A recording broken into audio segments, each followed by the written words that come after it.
Disclaimer: the views and opinions expressed on Nerdy Talk do not reflect those of Anime Herald. Due to strong language, listener discretion is advised. Now sit back and enjoy the show. Good evening, ladies and gentlemen, boys and girls, and welcome to Nerdy Talk, the only podcast where it's the holiday season every season. I'm Mike Farrar, and I'm joined by Anthony Simpson. Yeah, hey-o! Wow, I actually got it right. Shocking. I know. Well, one of these days I'll have to get a Blu-ray reel together with all the other ones. Yeah. Anyway. Welcome to a special holiday episode, where we're not really going to be talking much about the holidays, because that's not what we're here for. Although, I will say, we do have some great topics tonight, and I'd like to start off beforehand with a couple of words about a project that's been a long time in the making. Specifically, the first trailer for James Cameron's Battle Angel Alita went out this month, and after many years of will it happen, won't it happen, is it going to happen, is it not going to happen, we finally got to see this in action.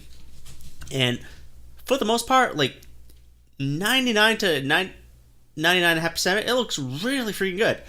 Except for one small thing. Gally, or in the movie it's Alita, her eyes just don't look right. It's like looking at a human version of the porks in The Last Jedi. Yeah, those eyes, I see them now. I'm not going to name names because I actually remember this person's name. Even if I did, I wouldn't to... I would do it just supposed to protect his identity.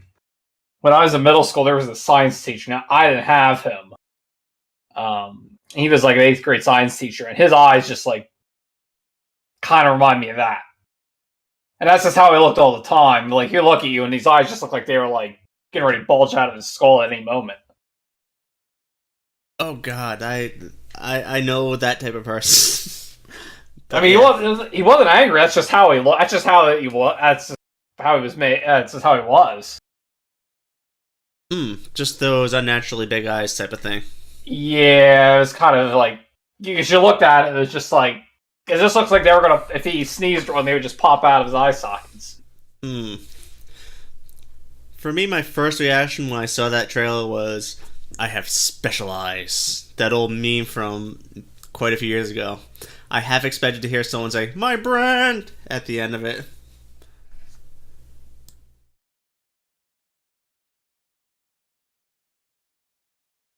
But anyway, I mean, we're kind of dumping on this. We haven't seen much of the movie, so I'm gonna quickly move away from that before we say something that we may or may not regret later. Yeah, because I mean, who knows how this may turn out? I mean, it's possible this could turn out to be very good. I'll be honest, I'm not really familiar with the franchise that much, so because this is a manga, right? Right. Yeah, I've never read the manga, so. First half is fantastic. Back half you can kind of skip. That's all I can really say. But yeah, I'll definitely withhold comment until we get later on. But for the most part, yeah, that first impression was just eye-opening. Just yowza.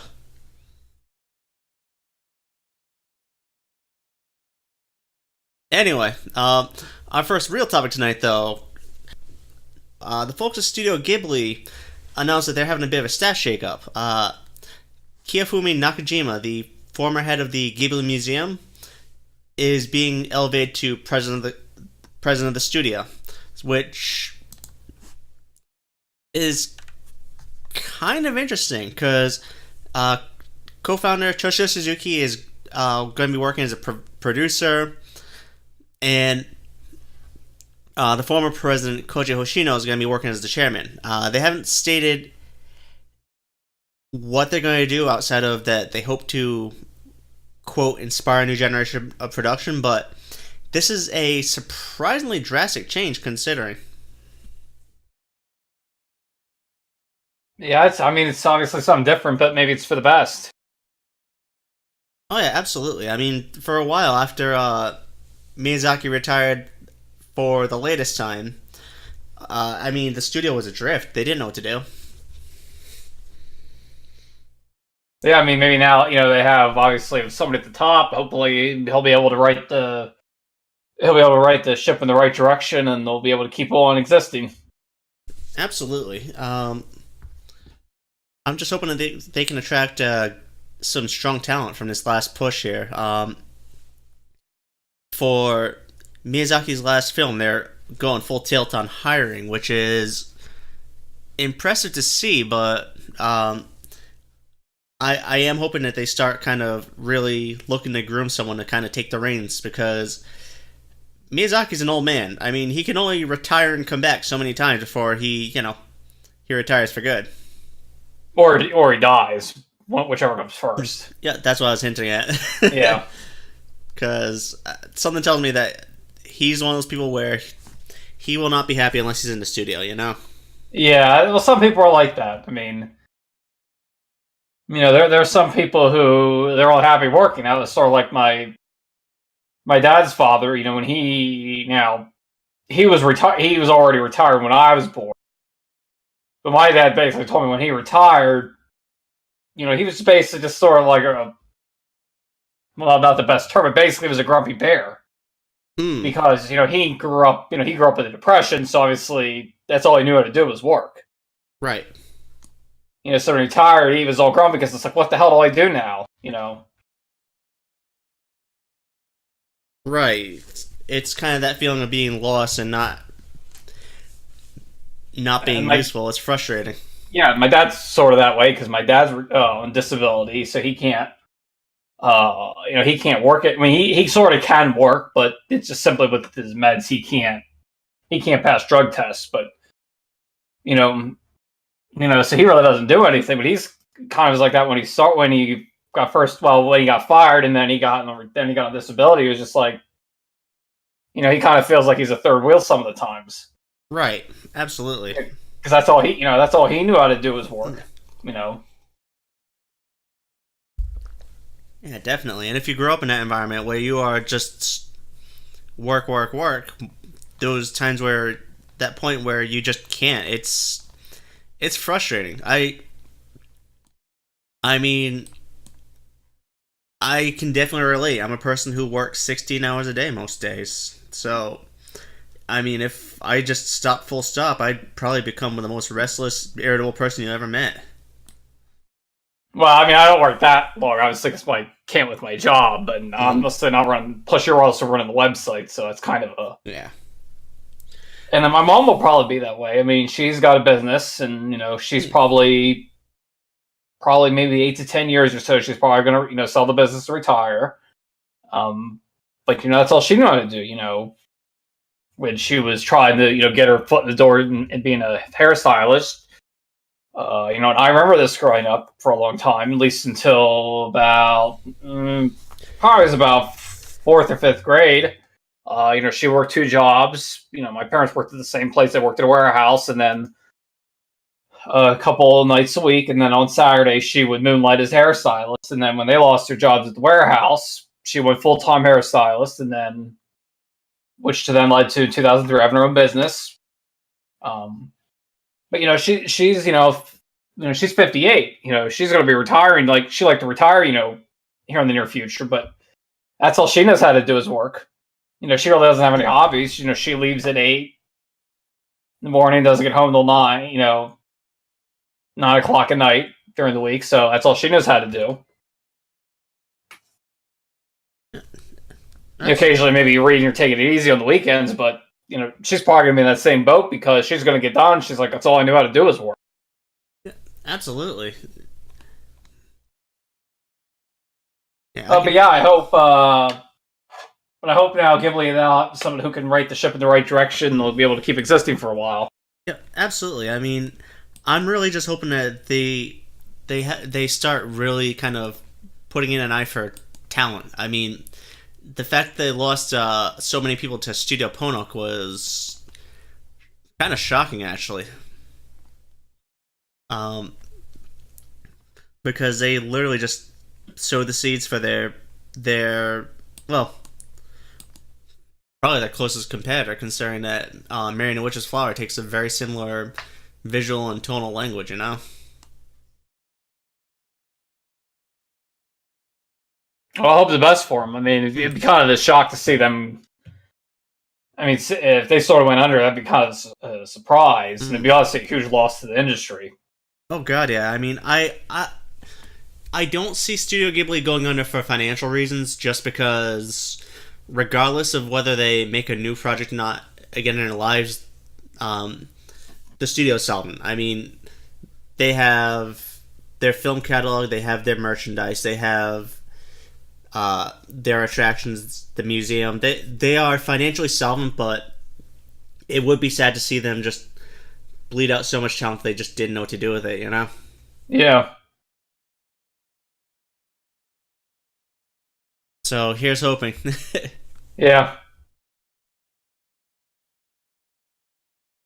Speaking of hoping, a lot of fans' hopes were answered earlier this month.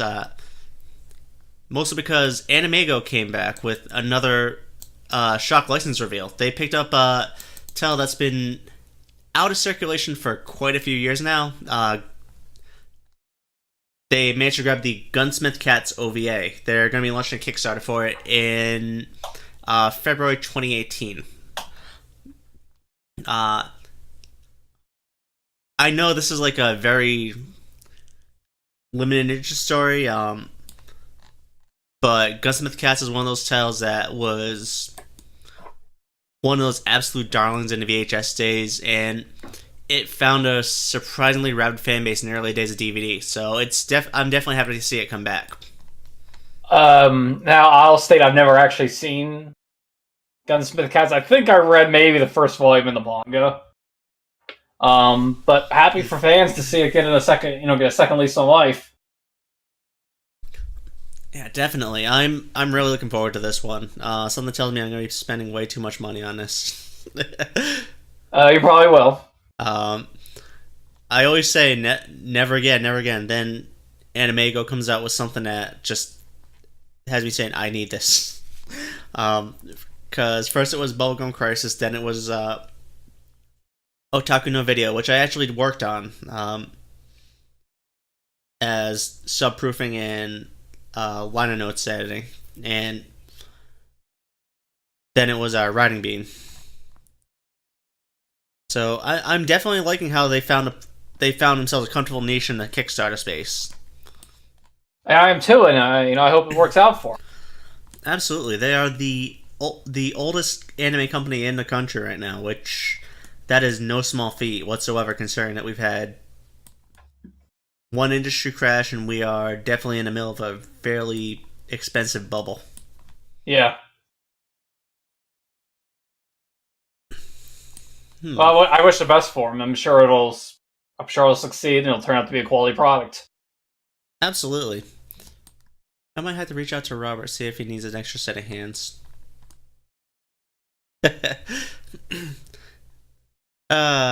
Man, I am a crazy bastard if I do that.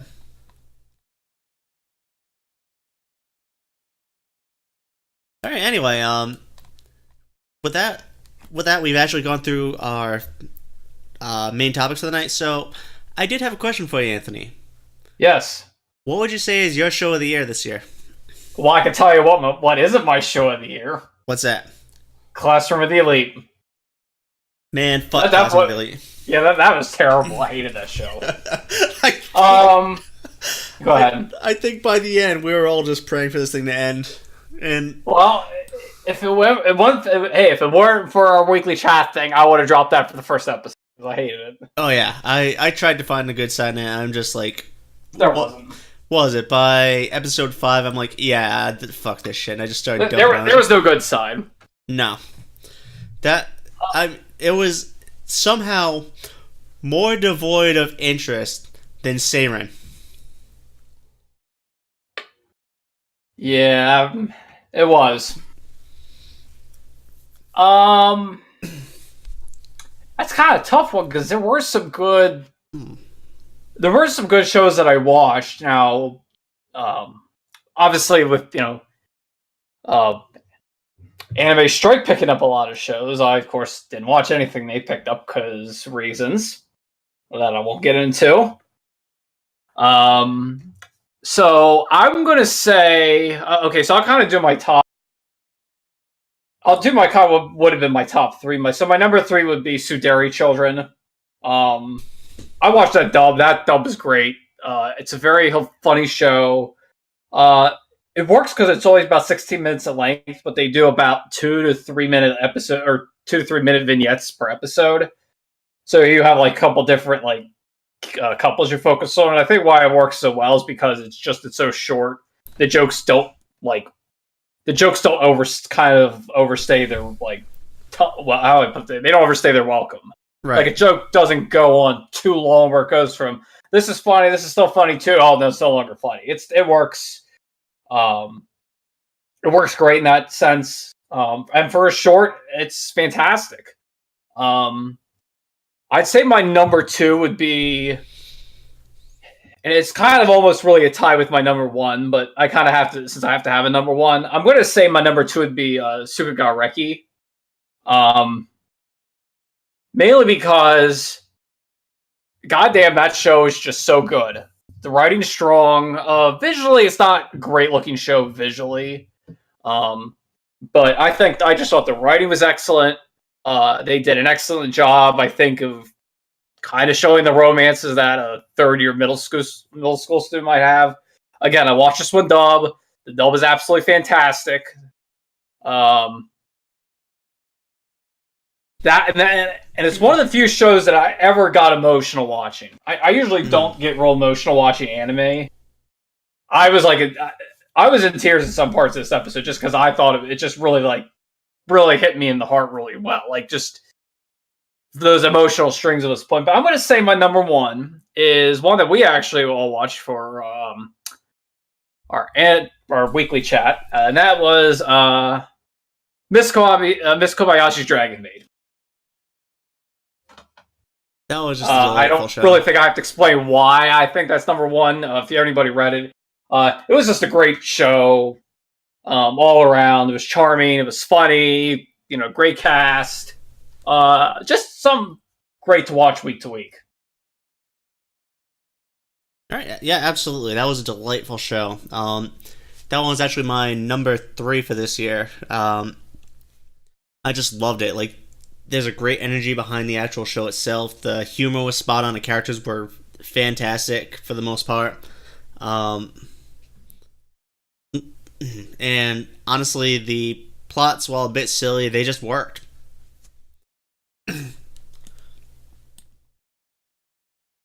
They do. But it was a charming show. It had a lot of heart to it. Yeah, absolutely. There was a lot of love that went into that production, and honestly, I have nothing but nice things to say about that one. What would be your number 2? That's a tough one. Just because, again, there was a lot of good stuff that aired this year. I mean, considering how many honorable mentions I have, I mean, we have Kino's Journey, we had Blend S, we had Royal Tutor, we had Angel Magus Bride. There's a lot of amazing stuff that aired this year, Yeah, well, now some of them I'm not including because, like, Ancient Magus Bride, because it's not finished. I don't like to include those, only because I don't want to say, yeah, that was definitely a show of the year, and then the second half shits the bed, and it's like, well, I was like a dick. Absolutely, yeah. Yeah, Blend S I'm liking. I wouldn't say it's probably like my 4th or 5th, although it's not finished. Another one I wanted to bring up, probably be an honorable mention, would be Kana Hano Kitan, just simply because it's a well executed, it's a cute show to look at. It's a fun show to watch. It really is. I mean, yeah, we've seen some of this other stuff before, but it doesn't matter. Well executed. Absolutely. But yeah, to answer your question, my number 2 would have to be Nanbaka. I mean, this is literally just the Gintama team doing a prison show. It is. Yeah, go ahead. I mean, I thought it was hilarious when it needed to be. It got those Gintama drama digs where it needed them. And honestly, that Warden, I swear to God, I am straight for the Warden. Yeah, Warden's amazing. Yeah, I also too watched Nambaka as well this year. Now I watched the dubbed. I didn't watch the sub version, which again, Funimation really hit out of the park with that one. But yeah, Warden's best girl 2018. She's kind of up there. Amen to that. She's up there with Toru and possibly some others, but she's definitely up there. Oh yeah, definitely. I mean, that is a character that I just adored immediately. She's badass most of the time, but she definitely has that, little adorable girly side. She is an amazing character, and she does not take shit from anyone. She does not. That's why she's great. Let's see. I am right with you. If it was done, I would say without question AnimEigo's Bride, but we have an episode left, plus a second season, so I'm going to hold off on that and judge it after we're done with the 2-core run. Yeah, that's what I do, just simply because, again, if the second half shits the bed, then you're like, well, then you look kind of like a fool then. Yeah, exactly. So, for number 1, I'll give it to Recovery of an MMO Junkie. I'll be honest, this is a show where you can predict everything that's going on. I mean, it's about as surprising as a cardboard box in terms of plot progression, but it's not the overall plot that makes it. It's the characters, it's the entire situation that you have actual adults doing adult things. I mean, it's a very real, very touching dramedy where you have these genuinely funny moments, these moments that just make you go, aww, and it just really builds the relationships. You want to see where they go, you want to see how they come together, you want to see how it all ends, and they stick the landing. It was just a fantastic ride the whole through. I cannot say enough nice things about this one. I can't say I've seen it. It's kind of on my watch list of stuff to get to. I recommend it. I've heard good things about it, so it's on my watch. It's on my watch list of stuff. Just with my new work schedule, that kind of limits a lot of my watching time to just push it on the weekends. And then, of course, when you have hobbies that or other things you're interested in, and they also happen on the weekend, that cuts a lot of that doesn't give you a lot of time. Oh yeah, definitely. So when you have to try to push everything into say 2 days and. Yep, exactly. You're doesn't give you much time. You're doing the anime show shuffle. Yeah, I apologize for dogs barking in the background if you can hear them. My mom's probably just came home from work, so. 13 out of 10. Good dogger loves his family. Yeah, they bark anytime we come in that house. But yeah, I mean, overall, this has just been a fantastic year. Next year. Next year's looking great too. We got the 3rd season of Attack on Titan. I'm actually just gonna bring up Bandit chart here real quick because we got a lot. Because winter's looking pretty much winter's looking a little light for me, but there's a lot of sequels. We got we got another Cardcaptor show coming. Cardcaptor Sakura. Cardcaptor Sakura. We have. I'm just going to be mentioning sequels. We have more Gintama sequel, the final arc of Gintama.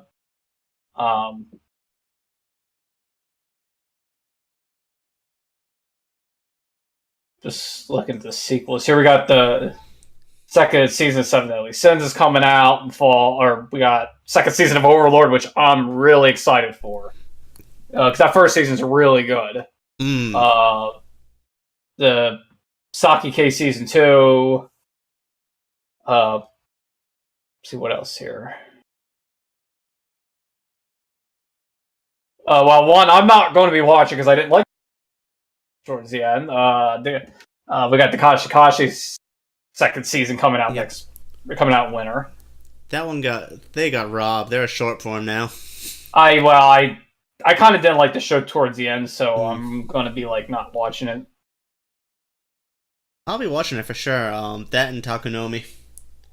Of course, then there's other stuff like your Chappelle's got its 4th season. We got the 2nd season of Token Rambu Hanamaru, which I'm going to be watching. I happened to watch the first season a couple of weeks ago, and I kind of actually really enjoyed it, all things considered, being that I'm not the target audience for that series. Of course, My Hero Academia Season 3 is coming out. Yep. Next year. The sequel, the remake, or whatever you want to call it, of Legend of Heroes is coming out in the spring.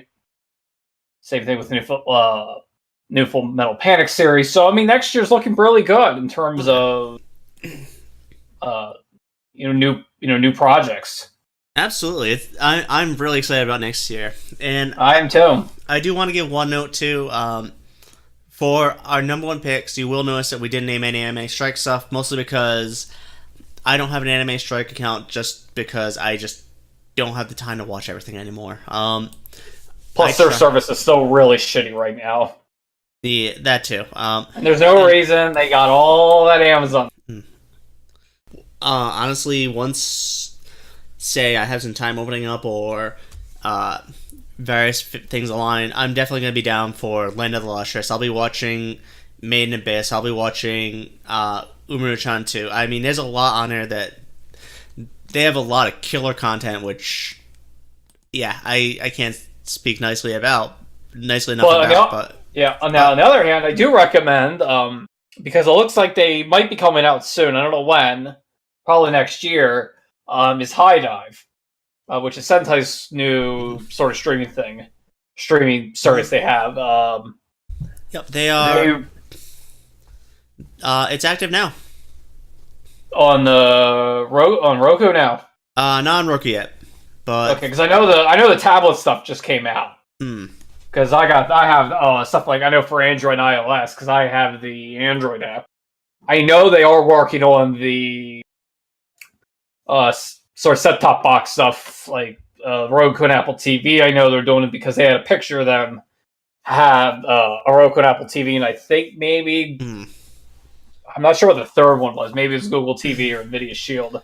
But it showed them all sitting in front of like a screen, like a computer monitor, and then it's a High Dive one. So they're working on that, and I'll be excited once that. I will becomes available because I've used what little I've used of it. I really enjoy. It's a good service. Right now it's only $4 a month, so if you want to get on with still that price, I'd recommend it highly. I will be getting it once the Roku app becomes available, just because they have Legend of the Galactic Heroes. Yeah, well, I've already seen it, so I don't need to rewatch it. Because I just finished it 2 years ago. I finished watching at least all the main OVA. I haven't gotten to the guidance, some of the other films, so I still have those to watch. I have a lot of that to watch. I've only seen about half of it. I watched all of it when I was off work on medical leave, so it was like, well, I got nothing better to do, so Legend of Galactic Heroes it is. Yeah, I watched the whole thing, and I'm glad I did, because it was excellent, even though it does kind of take some time to get through. I also do recommend that you also do buy the light novels as they're coming out in the United States, because yes, Viz Media is releasing them. Yep, I have all of them as of now. At least it's been released, because if they don't do well, we won't get all of them, and that's not going to make me very happy if we don't get all of them. Yo, Viz Media releases those. I've read the first 2 books. Highly recommend them.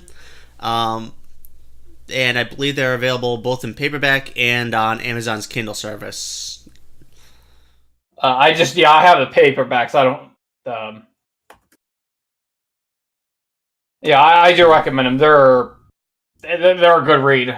And yes, there is a Kindle version as well. So I'd also recommend that as well. Absolutely. Well, if you don't. Also, apparently, just at least I know the first one is. I don't know about the other ones. It's also available as an audiobook. Really? Yes. I did not know that. Me neither. Well, the first one is. I don't think the other ones are. Let me actually check here.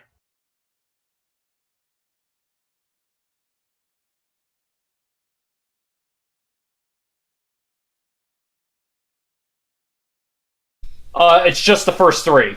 Just the first 3 are available for audiobook now. The rest of them are not. Yeah.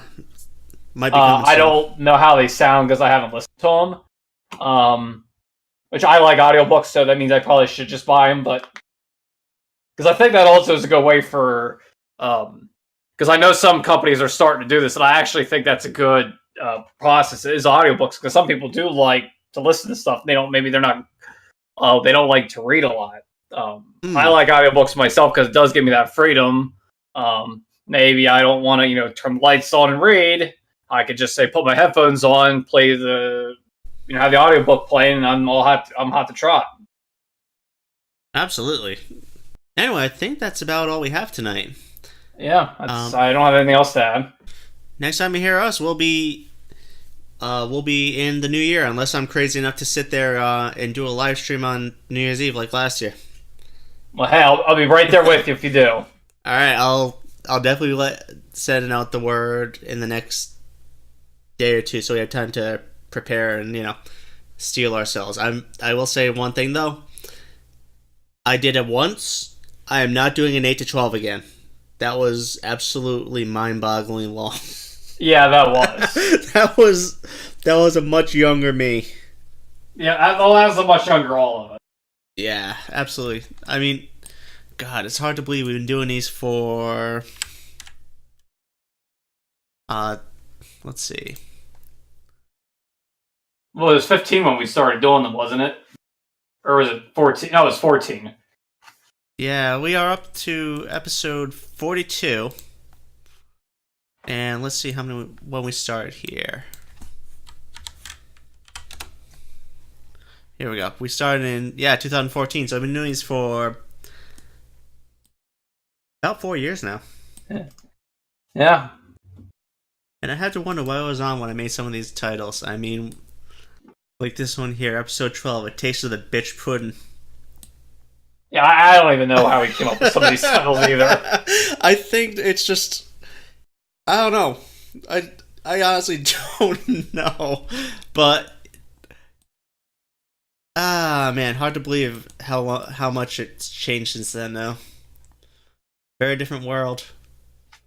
And starting next year, we're going to be on Patreon. So consider supporting us on Patreon. For $1 a month, you can help us make more content that you love. I do recommend for our listeners to support us if you can on Patreon. Absolutely. It would be greatly appreciated. We're still kind of hashing out the final details, but we'll definitely have something in the first week of the new year once the new fiscal year kicks in. So look forward to it. Anyway, I've been rambling long enough.